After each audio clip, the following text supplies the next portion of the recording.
Hello guys, welcome to Ravi Edutech YouTube channel. Guys, మన ఛానల్లో రెగ్యులర్గా జాబ్ అప్డేట్స్ అనేవి పోస్ట్ చేయడం జరుగుతుంది. State government jobs, central government jobs, government of India అండర్లో వర్క్ చేసే ప్రతి కంపెనీ నుంచి వచ్చిన జాబ్ నోటిఫికేషన్ అనేది మీ ముందుకు తేవడానికి ప్రయత్నిస్తున్నాను.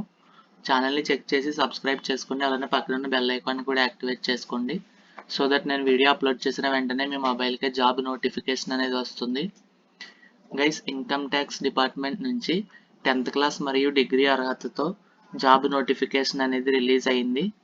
ఇవి అన్నీ కూడా ట్యాక్స్ అసిస్టెంట్ మరియు మల్టీ టాస్కింగ్ స్టాఫ్ జాబ్స్ అండి. ఈ వీడియో మీరు పూర్తిగా చూసినట్లయితే ఈ జాబ్ గురించి ప్రతి డీటెయిల్ మీకు తెలియజేస్తాను. కాబట్టి వీడియోని ఎక్కడ స్కిప్ చేయకుండా ఎండ్ వరకు చూడండి. వీడియోని తప్పకుండా లైక్ చేసి మీ ఫ్రెండ్స్ అందరికీ కూడా షేర్ చేయండి, వాళ్ళకి కూడా హెల్ప్ అవుతుంది. నోటిఫికేషన్ డీటెయిల్స్ చెక్ చేసినట్లయితే వేకెన్సీ డీటెయిల్స్ అనేవి మనకి 2 రకాల పోస్టులకు రిక్రూట్మెంట్ చేసుకోవడానికి వేకెన్సీ అనేది మెన్షన్ చేశారు. ఒకటి ట్యాక్స్ అసిస్టెంట్ జాబ్స్, రెండవది multi tasking staff jobs. Vacancy numbers చూసుకున్నట్లయితే ట్యాక్స్ అసిస్టెంట్ వచ్చేసి 18 జాబ్స్ అవైలబుల్గా ఉన్నాయి. మల్టీ టాస్కింగ్ స్టాఫ్ పోస్టులు 28 జాబ్స్ అవైలబుల్గా ఉన్నాయి. జాబ్ శాలరీ డీటెయిల్స్ చెక్ చేసినట్లయితే ట్యాక్స్ అసిస్టెంట్ జాబ్కి లెవెల్ 4 పే మ్యాట్రిక్స్ ప్రకారం స్టార్టింగ్ 25,500 నుంచి 60 to 70,000 వరకు అలవెన్స్లతో కలుపుకొని మీకు శాలరీ అయితే లభిస్తుంది. మల్టీ టాస్కింగ్ స్టాఫ్ పోస్టులకు అప్లై చేయాలి అనుకునే వాళ్ళకి శాలరీ చెక్ చేసినట్లయితే లెవెల్ 1 పే మ్యాట్రిక్స్ ప్రకారం 18,000 నుంచి 25 to 35,000 వరకు మీకు అలవెన్స్లతో కలుపుకొని శాలరీ అనేది లభిస్తుంది.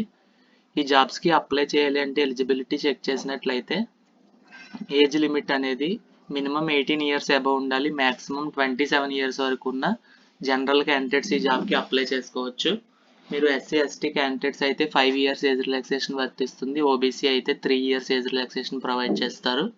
మల్టీ టాస్కింగ్ స్టాఫ్ పోస్టులకు అప్లై చేయాలి అనుకునే వాళ్ళకి ఏజ్ లిమిట్ వచ్చేసి 18 ఇయర్స్ అబవ్ ఉండాలి. 25 ఇయర్స్ వరకు ఉన్న వాళ్ళు అప్లై అనేది చేసుకోవచ్చు. ఎస్సీ ఎస్టీ అయితే 30 ఇయర్స్ వరకు, ఓబీసీ అయితే 28 ఇయర్స్ వరకు ఈ ఎంటీఎస్ జాబ్స్కి అప్లై అనేది చేసుకోవచ్చు.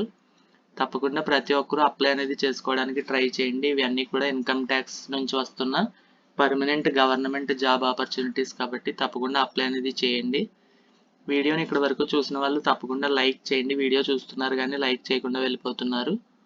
10th క్లాస్ డిగ్రీ కంప్లీట్ చేసిన మీ ఫ్రెండ్స్ అందరికీ కూడా ఈ వీడియోని తప్పకుండా షేర్ చేయండి.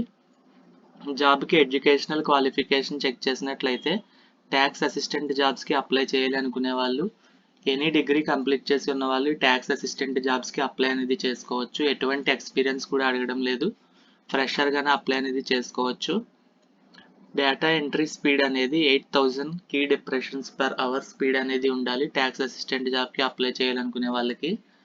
మల్టీ టాస్కింగ్ స్టాఫ్ పోస్ట్కి అప్లై చేయాలి అనుకునే వాళ్ళు కేవలం 10th క్లాస్ అర్హతతోనే ఈ ఎంటీఎస్ పోస్టులకు అప్లై అనేది చేసుకోవచ్చు. మంచి అవకాశం అనే చెప్పుకోవచ్చు. 10th క్లాస్ అర్హతతోనే మనకి పర్మనెంట్ గవర్నమెంట్ జాబ్ ఆపర్చునిటీ అనేది. తప్పకుండా అప్లై అనేది చేసుకోవడానికి ట్రై చేయండి. ఈ వీడియోని తప్పకుండా మీ ఫ్రెండ్స్ అందరికీ కూడా షేర్ చేయడానికి కూడా ట్రై చేయండి. జాబ్కి అప్లికేషన్ ఫీజు డీటెయిల్స్ చెక్ చేసినట్లయితే 200 రూపీస్ అప్లికేషన్ ఫీజు అనేది పే చేసి జాబ్స్కి అప్లై అనేది చేసుకోవాల్సి ఉంటుంది. మీకు వీడియో ఎండింగ్లో ఏ విధంగా అప్లై చేసుకోవాలో అప్లికేషన్ ప్రాసెస్ కూడా చెప్తాను. వీడియోని తప్పకుండా ఎండ్ వరకు చూడండి. 200 రూపీస్ అప్లికేషన్ ఫీజు కూడా మీరు ఆన్లైన్లోనే అప్లై చేసుకున్న తర్వాత ఆన్లైన్లోనే పేమెంట్ అనేది కూడా చేసుకోవాల్సి ఉంటుంది. జాబ్కి సంబంధించినటువంటి అప్లికేషన్స్ ఇన్స్ట్రక్షన్స్ అనేవి కూడా ఈ నోటిఫికేషన్ పీడిఎఫ్లోనే పేజ్ నెంబర్ 7 నుంచి ప్రొవైడ్ చేశారు. మీరు ఈ పీడిఎఫ్ని డౌన్లోడ్ చేసుకుని చెక్ చేసుకోవచ్చు. పీడిఎఫ్ లింక్ కూడా నేను డిస్క్రిప్షన్లో అలానే పిన్నుడ్ కామెంట్లో ప్రొవైడ్ చేస్తాను. పీడిఎఫ్ని డౌన్లోడ్ చేసి ప్రతిదీ క్లియర్గా చెక్ చేసుకున్న తర్వాత అప్లై అనేది చేసుకోండి. జాబ్కి సంబంధించినటువంటి ఎడిషనల్ ఇన్స్ట్రక్షన్స్ కూడా పేజ్ నెంబర్ 8 నుంచి ప్రొవైడ్ చేయడం జరిగింది. పీడిఎఫ్ని డౌన్లోడ్ చేసి ప్రతి ఒక్కరు కూడా జాబ్కి అప్లై అనేది చేసుకోవడానికి ట్రై చేయండి. జాబ్కి సంబంధించినటువంటి స్పెసిఫిక్ ఎలిజిబిలిటీ క్రైటీరియా అనేది కూడా మెన్షన్ చేశారండి. కేవలం డిగ్రీ 10th క్లాస్ పాస్ అయి ఉంటూ సరిపోదు. వీటితో పాటుగా మనకి స్పోర్ట్స్ క్వాలిఫికేషన్ అనేది ఉండాలి. ఎందుకంటే మనకి నోటిఫికేషన్లోనే స్టార్టింగ్లోనే మెన్షన్ చేశారు కదా, మెరిటోరియస్ స్పోర్ట్స్ పర్సన్స్ని రిక్రూట్మెంట్ చేసుకోవడానికి ఇన్కమ్ ట్యాక్స్ డిపార్ట్మెంట్ గుజరాత్ నుంచి మనకి జాబ్ నోటిఫికేషన్ అనేది రిలీజ్ అయింది. జాబ్స్కి అప్లై చేసుకోవడానికి లాస్ట్ డేట్ కనుక చెక్ చేసినట్లయితే ఫిబ్రవరి 21, 2026 వరకు మనకి ఆన్లైన్లో అప్లై చేసుకోవడానికి టైం అయితే ఉందండి.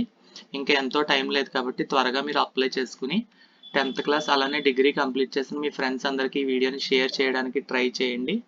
స్పోర్ట్స్ క్వాలిఫికేషన్కి సంబంధించినటువంటి క్లియర్ ఇన్ఫర్మేషన్ అనేది ఈ పీడిఎఫ్లోని పేజ్ నెంబర్ 2 నుంచే ప్రొవైడ్ చేయడం జరిగింది.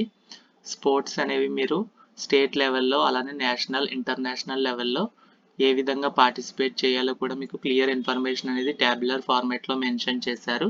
పేజ్ నెంబర్ 4లో మీరు పీడిఎఫ్ని డౌన్లోడ్ చేసుకుని చెక్ చేయవచ్చు. ఇంటర్నేషనల్ కాంపిటీషన్ ఆడిన వాళ్ళు అప్లై అనేది చేసుకోవచ్చు. వీళ్ళకి సర్టిఫికేట్ అనేది national federation of the games నుంచి ఇష్యూ అయి ఉండాలి. అలానే నేషనల్ కాంపిటీషన్ ఆడిన వాళ్ళు కూడా ఈ జాబ్స్కి అప్లై అనేది చేసుకోవచ్చు. స్పోర్ట్స్ కోటాకి సంబంధించి మీకు ప్రత్యేకమైన రిజర్వేషన్ అనేది కూడా కల్పించడం జరుగుతుంది. పర్మనెంట్ గవర్నమెంట్ జాబ్ ఆపర్చునిటీని 10th డిగ్రీ కంప్లీట్ చేసిన వాళ్ళు ఎవరు కూడా మిస్ చేసుకోవద్దండి. మీరు మీ కాలేజ్లో ఇంటర్ యూనివర్సిటీ టోర్నమెంట్ ఆడిన వాళ్ళు కూడా ఈ జాబ్స్కి అప్లై అనేది చేసుకోవచ్చు. మీకు ప్రిఫరెన్స్ అనేది కూడా ఇవ్వడం జరుగుతుంది. లేదా మీరు స్కూల్లో లేదా నేషనల్ స్పోర్ట్స్ అనేవి ఆడిన వాళ్ళు కూడా మీరు అప్లై అనేది చేసుకోవచ్చు. ఖేలో ఇండియా యూనివర్సిటీ గేమ్స్ ఆడిన వాళ్ళు అలానే ఖేలో ఇండియా యూత్ గేమ్స్ ఆడిన వాళ్ళు కూడా అప్లై అనేది కూడా చేసుకోవచ్చండి. స్పోర్ట్స్కి సంబంధించినటువంటి క్లియర్ డీటెయిల్స్ అనేవి పేజ్ నెంబర్ 5లో మెన్షన్ చేశారు టేబులర్ ఫార్మాట్లోనే.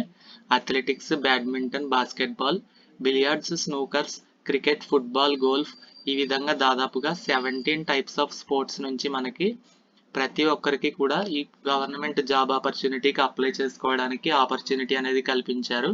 మంచి అవకాశం అని చెప్పుకోవచ్చు. తప్పకుండా అప్లై అనేది చేయడానికి ట్రై చేయండి. స్పోర్ట్స్లో కనుక మీరు పార్టిసిపేట్ అనేది చేసి ఉన్నట్లయితే ఫిబ్రవరి 21 వరకు మాత్రమే టైం అనేది ఉంది. ఇంకెంతో టైం లేదు కాబట్టి త్వరగా మీరు అప్లై చేసుకుని మీ ఫ్రెండ్స్ అందరికీ కూడా ఈ వీడియోని షేర్ చేయండి. వాళ్ళు కూడా అప్లై చేసుకుంటారు. మీకు స్పోర్ట్స్ క్వాలిఫికేషన్ లేదు కదా అని షేర్ చేయడం మానేయవద్దు.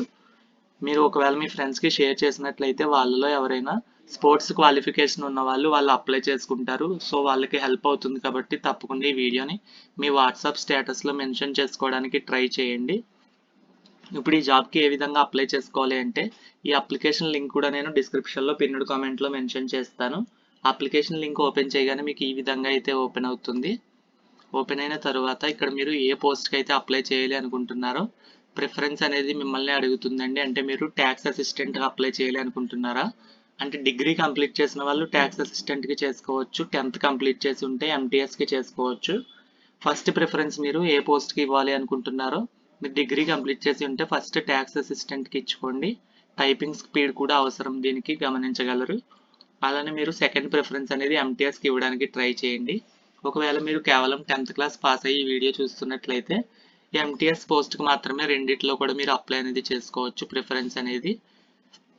ఆ తర్వాత మీరు మీ నేమ్ అనేది ఎంటర్ చేయాల్సి ఉంటుంది. ఫుల్ నేమ్ అనేది మీ 10th క్లాస్ మార్క్ షీట్లో ఏ విధంగా అయితే ఉంటుందో సేమ్ యాజ్ ఇట్ ఈస్ ఆ విధంగానే మీరు ఫుల్ నేమ్ అనేది ఎంటర్ చేయాల్సి ఉంటుంది. తర్వాత మీ యొక్క డేట్ ఆఫ్ బర్త్ అనేది ఎంటర్ చేస్తారు. తర్వాత మీ యొక్క 10th క్లాస్ సర్టిఫికేట్ అనేది అప్లోడ్ చేయమని అడుగుతుంది. అప్లోడ్ చేయాల్సి ఉంటుంది. మీ యొక్క జెండర్ అనేది అడుగుతుంది. అలానే మీ యొక్క క్యాస్ట్ అనేది కూడా అడుగుతుంది. మీ యొక్క క్యాస్ట్ సర్టిఫికేట్ మీరు జనరల్ క్యాండిడేట్స్ అయితే క్యాస్ట్ సర్టిఫికేట్ అవసరం లేదు. ఎస్సీ ఎస్టీ ఓబీసీ వాళ్ళు అయితే క్యాస్ట్ సర్టిఫికేట్ అప్లోడ్ చేయాల్సి ఉంటుంది. మీరు ఆల్రెడీ జాబ్ చేస్తున్నట్లయితే ఎన్ఓసి అనేది సబ్మిట్ చేయాల్సి ఉంటుంది. అంటే మీరు ఆల్రెడీ గవర్నమెంట్ ఆఫీస్లో కనుక వర్క్ చేస్తున్నట్లయితే ఇక్కడ ఎస్ అనేది సెలెక్ట్ చేసుకుని మీ కంపెనీ నుంచి నో అబ్జెక్షన్ సర్టిఫికేట్ అనేది ఇక్కడ అప్లోడ్ చేయాల్సి ఉంటుంది. ఈ విధంగా మీరు ఏ స్పోర్ట్స్లో క్వాలిఫై అయ్యారో కూడా మీ యొక్క స్పోర్ట్స్ని ఇక్కడ సెలెక్ట్ చేసుకుని స్పోర్ట్స్కి సంబంధించినటువంటి సర్టిఫికేట్ కాపీస్ కూడా అప్లోడ్ చేయమని అడుగుతుంది. చెక్ చేయవచ్చు. మీ యొక్క address details, Aadhaar card, photograph, signature images, మీ యొక్క పేమెంట్ చేసినటువంటి స్క్రీన్ షాట్ ఈ విధంగా ప్రతిదీ కూడా మీరు మెన్షన్ చేయగలరు. ట్రాన్సాక్షన్ నెంబర్ అనేది మెన్షన్ చేయండి పేమెంట్ది. అలానే మీ యొక్క స్క్రీన్ షాట్ అనేది కూడా మెన్షన్ చేయవచ్చు. తర్వాత మీరు ఇక్కడ డిక్లరేషన్లో ఈ రెండు టిక్ మార్క్ చేసి సబ్మిట్ చేసినట్లయితే అప్లికేషన్ అనేది వాళ్ళకి వెళ్ళిపోతుంది. సక్సెస్ఫుల్గా అప్లై చేసుకున్నట్టు మీకు ఎస్ఎంఎస్ లేదా మెయిల్ అనేది ప్రొవైడ్ చేస్తారు. మీరు ఈ job notification income tax Gujarat official వెబ్సైట్లో కూడా చెక్ చేసుకోవచ్చు. ఇలాంటి రెగ్యులర్ జాబ్ అప్డేట్స్ని తప్పకుండా మిస్ అవ్వకుండా ఉండాలి అంటే మన ఛానల్ని సబ్స్క్రైబ్ చేసుకుని రెగ్యులర్గా బెల్ ఐకాన్ కూడా యాక్టివేట్ చేసుకుని రెగ్యులర్గా వాచ్ చేస్తూ ఉన్నట్లయితే ఇలాంటి మరిన్ని జాబ్ అప్డేట్స్ అనేవి మీ ముందుకు తేవడానికి ప్రయత్నిస్తాను. Thank you.